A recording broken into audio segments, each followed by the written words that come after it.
Je vous remercie. Madame Marie-France Laureau, non inscrite. Oui, chers collègues, je tiens d'abord à vous faire état de l'honneur que j'ai de participer à votre commission.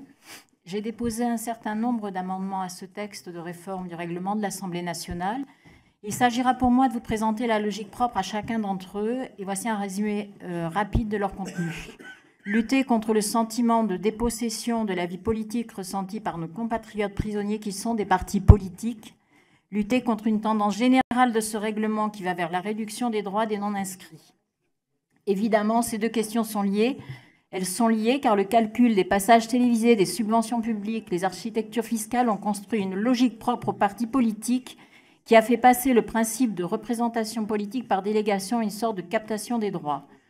Au sentiment d'une société administrée s'ajoute donc la sensation d'une vie politique captive des partis politiques.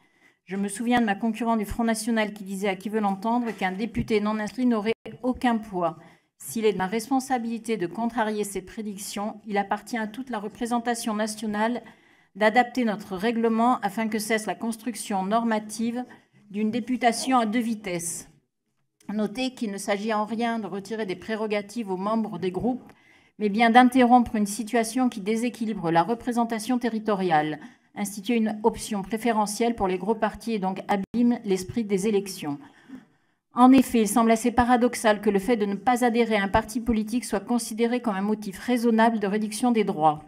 C'est la majorité de nos compatriotes qui sont dans le même cas. Il faut comprendre qu'ils constituent en cela des Français inciviques. Je vous remercie.